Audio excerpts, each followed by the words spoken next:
Hi, congratulations on your new RV. We're really excited for you. Please make sure before you're signing that you bring the following items with you. If you're a cash buyer, please make sure that you bring a cashier's check, no personal checks at time of signing, or you may bring actual cash. If you're a finance customer, please make sure that you bring proof of insurance listing your specific lien holder. If you need that information, please call us ahead of time. Also, make sure that you bring all valid driver's license of all persons that will be listed on the title. If you have a trade that you're trading in with us, please make sure that you bring your 10-day payoff as well as your title and all persons who will be listed on the title of that trade. Arrive 30 minutes early before your appointment time so we can properly inspect your unit, and also make sure that you have the fridge on and running prior to arrival. If you have any questions, please feel free to give us a call at 810-686-0710. Thanks so much. Have a great day. Hello, this is Mike with TradeWinds RV Center, here to congratulate you on your purchase of your JAYFLIGHT SLX 267 BHS travel trailer. I'm here to walk you around it, show you how to use a few things, get the best out of your camping experience. Let's start by talking about arriving at the campsite. A couple things to take into consideration when parking. On your campsite, leave plenty of room for your awning to come in and out. And on your off campsite, I want you to think about where your power and water connections are at, as well as your slide. There's plenty of room for that to come in and out, and a nice walking path, because your power is going to plug in on the end of the unit. And at a campsite, you're going to hook up to this city water connection right behind your tires on your driver's side of your tow vehicle. So park accordingly so you can utilize the facilities at the campsite. Once you arrive and unhook your hitch, first thing you can do is level your unit. Your unit does come with a power tongue jack. Simply retract or extend. Night docking light comes on automatically. Get this nice and level. You do have a manual override that this hand crank will bring this up and down should you lose power. Speaking of power, check your battery posts now and then. Make sure those haven't wiggled loose over time. Once you got our unit level, next thing we're going to do is stabilize it. All four corners of the unit, you have these stabilizing jacks with 3/4 inch hand crank. Simply put that on there and start cranking these down. Now as I do, I'm going to recommend stabilizing jack pads. Jack pads are going to protect the feet of your stabilizing jacks from dirt and debris and hot blacktop in the summer. It's going to better distribute your weight. Get a 10% off coupon. Use that. Run these down just until they're taut. Remember, we've already got our unit level, so all we want to do is stabilize it. So run these down just until you have some type of hand resistance on the hand crank. Then you know that you're stable. Run all four of those down. Once your unit's level and stable, we can hook up our power and water. Again, your power cord plugs in here on the end. Got big long 30 amp cord. Plugs in here in the back. It's kind of a pistol grip. It'll go into your left and then turn to your right. Once it's on, put this black washer on. That'll lock it on here for you. At the end of that 30 amp service, should you ever need to plug in at home, there's a 30 to 15 adapter, so you can plug into a 110. Got your power plugged in. Let's hook up our water. Now at the campsite, you'll hook up to the city water connection. First and foremost, your water pressure regulator. This water pressure regulator is going to reduce the water pressure to 40 to 50 psi, protecting the lines in your unit. Always use this when putting fluid in here. Hook that up, hook up your hose, but don't turn your hose on yet. Let's come around to the back of your unit to your hot water heater.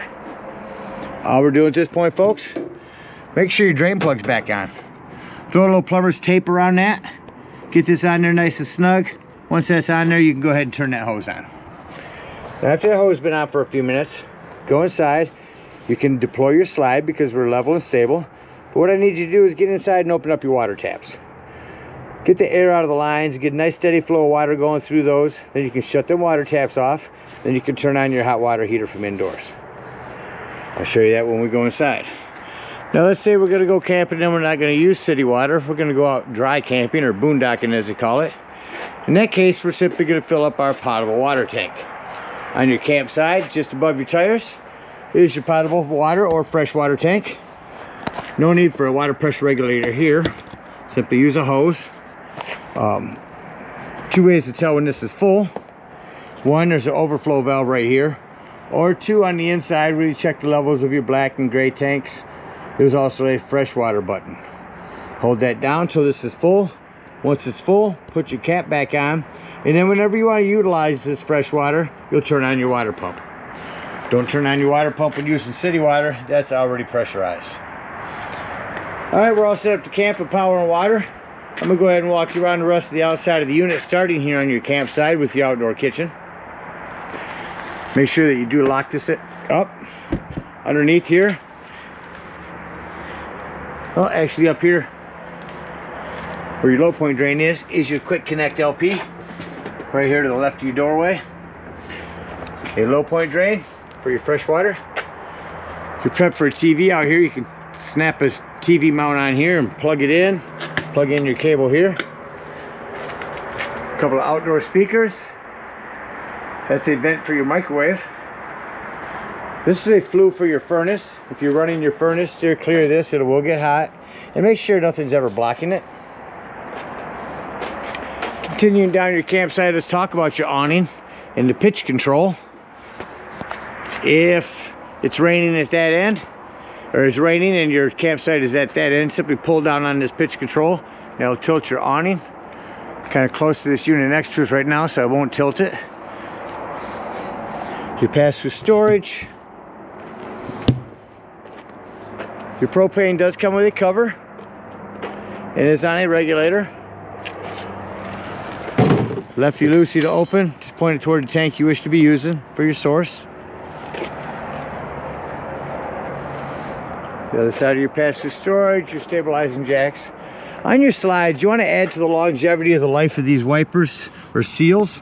You want to keep them flexible and pliable. They actually have a fluid that you can spray on those. Don't want them to dry up on you. On the back side of your slide, you have a hot and cold outdoor shower. Your 751 key will fit in there. This is your black tank flush. We'll talk about that when dumping our black and gray tanks. Again, your city water connection. Here's your black and gray tanks, as well as your low points for your campsites. Here's where you plug your cable in. You have a spare tire with a cover. You also prep for a Furion backup camera device you can purchase from our store. It sits on the dash of your tow vehicle. Electronically communicating with this device gives you a backup camera for the unit. Again, your power and hot water. And that about covers everything out here. Let's go take a look inside your unit. Got these nice step above steps with adjustable feet. See how those work when we close this up. Coming inside your unit, first thing I like to point in every unit is the fire extinguisher. Make sure that you and everyone that's camping with you knows that the fire extinguisher is located at the entry doorway in case of an emergency. While we're down here, you've got a 110 with GFCI reset and your 12 volt carbon monoxide propane detector. Now the reason I mention that's 12 volts, always running off your battery. So if you are going to be dry camping, boondocking somewhere, you're not plugged in, nothing charging your battery, disconnect one of your battery posts if you're going to be gone for the day to keep this from running your battery down. On your wall, as soon as you come in to your left, control panel. Here's where you check your battery. There's your fresh tank. That's one I said you can hold down to tell when your potable water is full. Black and gray tanks. Interior, exterior LED lighting. Slide control, awning control. Your awning. You only want to run that out until that white flap falls down and you can see your brown bar. That's as far as you want to run that out. It will run itself out past that and run itself up backwards. So keep an eye on it as you're running it out to make sure that you don't run it out too far. Comes in kind of quickly. Again, the pitch adjust you can do from either end. It's good even when it's sprinkling just to adjust that to a slight pitch just to get the water to rain off. Slam locks, best worked if lightly slammed. Coming into your kitchen, you got a self-explanatory microwave. Below that you have a light and fan. The glass top here makes an excellent backsplash. We have a panel light. Rock it up, you're blue. Turn it to light, you turn red. Get your spark over here. When your gas is on, you'll get flames. Same thing on the oven. Turn it to light, spark it here, and then set it to the desired temperature. No need for a pilot light on this one. If you rock your panel light down, that'll give you an oven light. And below your oven is your access panel to your breaker box and fuses. Couple of 40s, handful of 15s. Highly recommend you grab some of those before you go camping. Coming over to your Norcold fridge. We'll hold this button up top, turn that on. So here's where you can raise or lower temperature 1 through 5. Whatever's blue is what is on, and whatever's white is what you're controlling. For example, this is the freezer. This is the fridge. We like to keep the freezer at 5. Could make it 4. We'll keep that back to 5. Fridge at 3. And then this is a night mode. That's telling the fridge, hey, I'm not going to be opening and closing you as much. Save me some power. Hold that in to shut your fridge off. Come back to your bunk areas. Get your individual one-touch lighting up here, as well as USB ports back there. Same down here with A110. Little storage underneath your bunk. Your little sink here. Maintain your plumbing. It's all PEX now. Just keep an eye on it. Make sure nothing's wiggled loose as you're bouncing this down the road. Coming into your shower. Bathroom. You have a hand open vent here, as well as a fan to crank that up. Your lighting's here. Your table, if you wiggle it and lift up, it will pull these legs out. They'll either stick to the table or stick down here, but just remove them. Set them up here on these lips here. The top, put your back cushions on top of here, and that'll give you a whole nother sleeping area. This is all one-touch lighting in here. This will jackknife down to a bed, lift up and fold it down. That also gives you some storage underneath here. Entertainment center. If you put a TV in here, make sure that when you arrive at the campsite, before you run your digital channel scan, go ahead and make sure that green button's pushed in. It's a digital channel enhancer, and it'll allow you to pick up more channels. RV Technology sound system, AM, FM, Bluetooth, auxiliary, nice setup. So let's get a station to come in. Dual zoned here. We shut it off indoors, and now you can hear it outdoors. You can shut them both off, or turn them both on and rock the whole campsite. Touch it once to mute, hold it in to shut it off. Coming in your bedroom. Prep for a TV here. Here's the backer to put on it. Lift this forward. The same TV, you can go snap on outside and watch your TV outdoors. This is where it's prepped for solar. That's a template telling the techs that back behind here is some wiring for solar, if you ever decide to completely wire this for solar. A lot of one-touch lighting in here. Before I touch this one off, for travel, make sure that both of your bedroom doors are snapped open. Get this off. Hit lighting above there will shut off over there, and you also have your under bed storage on hydraulics that holds it up for you. Lastly, we'll come over here and shut off our accent lighting here, as well as this one-touch lighting in the bedroom. Coming back over here to your thermostat. Get the AC to kick on, if it will. It's rather cold in here right now.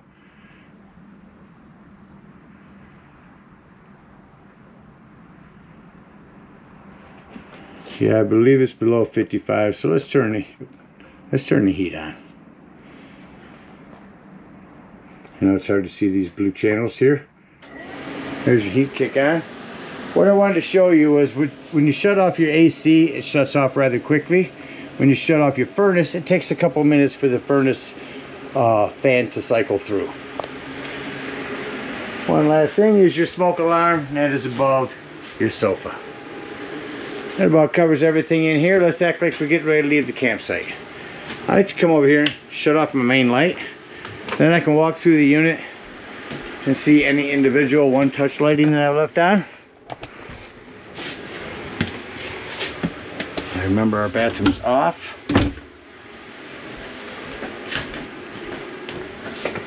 Once you have all the lighting shut off that you can't control from your main area over here, we'll turn it back on and bring our slide in. Before I do, I'm going to say doors and drawers. Make sure all doors and drawers are closed. Nothing's going to impede your slide from coming in. Hit slide in. I would make sure them two bottom ones are closed. Your bathroom door is closed. Both of these doors are snapped back for travel. And your entertainment center is closed here. We don't need to rip doors off just because we're closing our slide up. Slide comes in rather quickly. It's okay to hear that noise. That is just the slide mechanism telling itself not to come in any further. I do see one more light that I forgot. And let's exit the unit. Now the biggest thing on these steps, folks, you want to make sure this exterior door is all the way open. Otherwise this could catch on it when you bring it up. Lift it up. Set that in there. Pull that back to lock that. Now these feet here, just simply press this in and pull this to as high as you want it to be. Bring it back down. Lock and deadbolt your exterior door. Lift and turn your handle and you're ready for travel. At this point, bring up your stabilizing jacks. Unhook your power, your water, and your cable. If you are boondocking, over on the other side underneath your freshwater tank, you can dump that low point drain. If you're at a campsite, hook up and head on up to the dump station and park accordingly. Your dump is going to be on your driver's side of your tow vehicle, just behind your tires. Once you arrive, first thing I like to do is dump my low point drains. Open them up, get that water out of there, and then hook up your sewage hose. Comes with your convenience pack. First thing we do is pull that black handle. Now two ways to tell when that's empty. One, you can listen, or two, go on the inside and press your black button for your black tank and that'll tell you if this is empty. Once it is empty, leave that black handle open. Come up here with your water pressure regulator again to this tank flush valve. Hook up the hose at the dump station, and again, reminder, black handle open, and turn that hose on. Let that run for a good 5 minutes. That's going to wash all that nastiness out of that black tank. Shut this off, make sure that all that washout has drained, then close your black tank. Then pull your gray handle. Your gray handle is going to be cleaner water, your sinks and your showers. That'll clean your sewage hose out for you. When that's empty, you can again listen or check your gray tank inside on the panel. Close your gray tank, then take your sewage hose and conveniently and sanitarily store it right here in your bumper. Hook up your hitch and head on home. Again, we thank you guys so much for your purchase. Hope you enjoy this JAYFLIGHT for many years to come. Happy camping.